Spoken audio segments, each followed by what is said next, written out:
State of not knowing जो है, अज्ञान की जो सरल अवस्था है, वो बड़ी अद्भुत है, बड़ी क्रांतिकारी।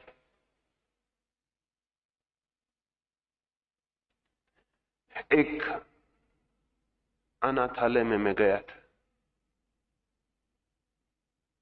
वहां के बच्चों को वो धर्म की शिक्षा देते हैं। तो मैंने उनसे पूछा क्या सिखाते होंगे, क्योंकि मैं तो समझ ही नहीं पाता कि धर्म सिखाया जा सकता है। असंभव है ये बात। सिखाया जा सकता होता तो 5000 साल हो गए, अब तक आदमी धार्मिक हो गया होता। और हमने सब बातें तो सिखा दी। एक एक आदमी जानता है कि ईश्वर है, आत्मा है, मोक्ष है, फला है, ढिका है, कर्म है, ये है, वह हर आदमी जानता है। लेकिन कोई आदमी धार्मिक नहीं हो गया इस वजह से। बल्कि ये जो इस तरह की बातें जानने वाले लोग हैं, बड़े खतरनाक हैं।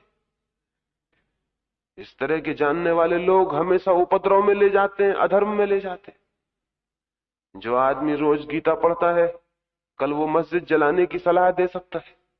जो आदमी रोज मस्जिद में नमाज पढ़ता है, वो कल मंदिर में आग लगाने की सलाह दे सकता है। बड़े खतरनाक लोग हैं। इनका ये जो ज्ञान है, ये ज्ञान कोई प्रेम नहीं लाता दुनिया में। ये ज्ञान कोई दुनिया में शांति नहीं लाता, युद्ध लाता है, हिंसा लाता है। तो ये ज्ञान तो धार्मिक बनाता नहीं किसी को। फिर भी आप क्या सिखाते? तो उन्होंने कहा आप आए और बच्चों से पूछ लें। मैं गया, उन्होंने खुद ही पूछा ईश्वर है, उन सारे बच्चों ने हाथ उठा दिए। उनको सिखाया था, उनको परीक्षा देनी थी। उनको बताया गया था जब हम पूछें ईश्वर है तो तुम कहना हाँ ईश्वर है। उन्होंने हाथ उठा दिए। वे हाथ बिल्कुल झूठे हैं।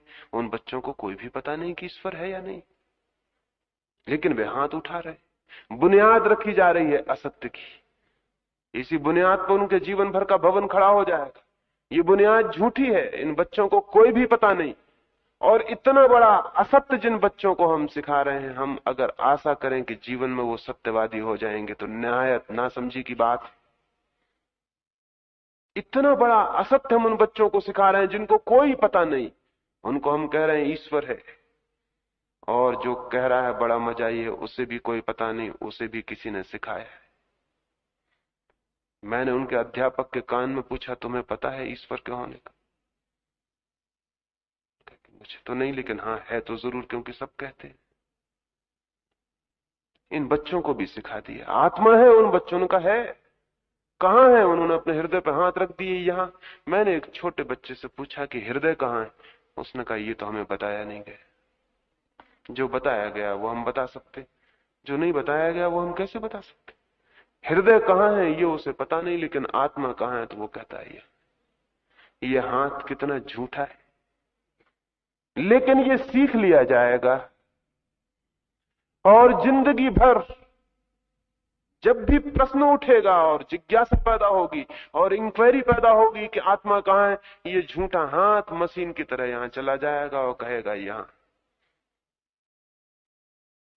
ये गेस्चर बिल्कुल झूठा है, ये हाथ का उठना बिल्कुल झूठा है। हम सबके हाथ भी उठेंगे। अगर मैं आपसे पूछूं आत्मा कहां है तो आप कहेंगे यहां। ये हाथ भी वही हाथ है जो बच्चे का उठा के लगा दिया गया था। बूढ़े हो जाने से कोई फर्क नहीं पड़ता है। बचपन में सीखी गई आदतें काम करती रहती। आपसे पूछे आत्मा कहां है, कहेंगे यहां। आपने जाना है यहां क्या है? कोई पता नहीं उसका कि यहां क्या है, लेकिन हाथ उठता है और चला जाता है। ये जो सारी तरकीबें हैं, ये शिक्षाएं नहीं है, बल्कि इस एहसास के कारण कि मुझे पता है आत्मा यहां है। कभी आप आत्मा को खोजते भी नहीं, क्योंकि जिसे ये ख्याल पैदा हो गया कि मुझे मालूम है, वो खोजेगा क्यों? हमारी खोज बंद हो गई है सारी दुनिया में धर्म की। इस कारण से नहीं कि नास्तिक बढ़ गए हैं, इस कारण से नहीं कि विज्ञान बढ़ गया है, इस कारण से नहीं कि लोग बुरे हो गए हैं, कलयुग आ गया है। सब निहायत बेवकूफी की बातें हैं। बल्कि इस कारण कि धार्मिक लोगों ने शिक्षा दे दे के हमारे मन इतने ज्ञान से भर दिए कि हमारी खोज बंद हो गई, हमारी इंक्वायरी बंद हो गई। इसका जिम्मा नास्तिकों पे नहीं है, न भौतिकवादियों पर है। इसका जिम्मा धार्मिक शिक्षकों पर है, रिलीजियस टीचर्स पर है। जो सिखाए जा रहे हैं कि ये है, ये है, ये है, और जो ये भी सिखाते हैं कि संदेह मत करना नहीं तो भटक जाओगे। विश्वास कर लेना हम जो कहते हैं उस पर। ये जो सिखा रहे हैं लोग, ये जो ज्ञान देने वाले लोग हैं, ये है शत्रु मनुष्य जाति के। इन्होंने हमारे हृदय को, हमारे मस्तिष्क को ऐसे थोथे शब्दों से भर दिया है जिनकी कोई प्रतीति हमें नहीं है, और तब हम एकदम उधार आदमी हो गए हैं, बारूद, जिनके अपनी कोई आत्मा नहीं है, जिनके पास होगी कैसे? जिसके पास अपना कोई ज्ञान नहीं है उसके पास अपनी कोई आत्मा, अपना कोई बल होता है। जिसका सब ज्ञान दूसरों से आता हो, वो भीतर एकदम सत्वहीन हो जाता है, इम्पोटेंट हो जाता है। उसके भीतर कोई बल नहीं रह जाता, वो कुछ भी नहीं जानता है। उसकी सारी दीवारें ज्ञान की खींची जा सकती हैं और उसको पता चलेगा कि तो मैं नहीं जानता हूं। धोखा अपने को दिया जा सकता है ऐसे ज्ञान से, लेकिन ऐसे ज्ञान से न कभी कोई मुक्त होता है, न कभी कोई सत्य को जानता है। तो मैंने कहा, इन बच्चों के साथ बड़ा दुर्व्यवहार, बड़ा अनाचार कर रहे हो। आज तक अधिक माँ बाप और शिक्षकों ने ये किया है। बच्चों के धार्मिक होने की सारी संभावनाएं बंद कर दी हैं। इसके पहले कि उनकी जिज्ञासा पैदा हो, हम उनके शब्द पकड़ा देते हैं, वो शब्द से तृप्त हो जाते हैं। वो तृप्ति झूठी है, और उस तृप्ति की वजह से फिर उनकी खोज बंद हो जाती है, उनकी प्यास समाप्त हो जाती है। क्या करें? शब्दों को हटा दें अपने मन से। आपके भीतर एक लपटती हुई प्यास पैदा होगी जानने की। ज्ञान को हटा दें और आपका अज्ञान आपके प्राणों के भीतर एक प्यास बन जाएगा कि मैं जानूं क्या है, मैं जानूं। ज्ञान का भ्रम टूट जाए तो ज्ञान की यात्रा शुरू होती, और जो ज्ञान के खूंटों से बंधे रहते हैं उनकी कभी यात्रा शुरू नहीं।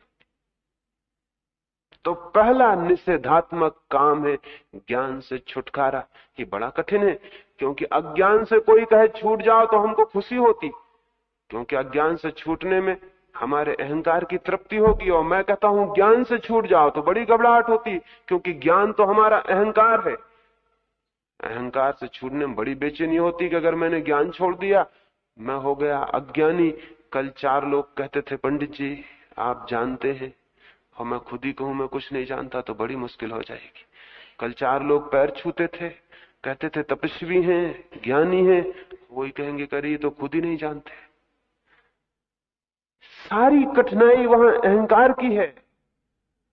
तो ज्ञान छोड़ने वाले को साहसी होना पड़ेगा इस दंभ को छोड़ने का, और एक क्षण में ये हो सकता है। इसके लिए कोई पहाड़ नहीं खोदने पड़ेंगे। ये बोध आ जाए कि सच में जो जानता हूं उसमें मेरा कितना है जो मैंने जाना है, इसकी थोड़ी सी परख और सारा भवन गिर जाएगा, जैसे ताश के पत्तों का भवन हवा के एक झोंके में गिर जाए।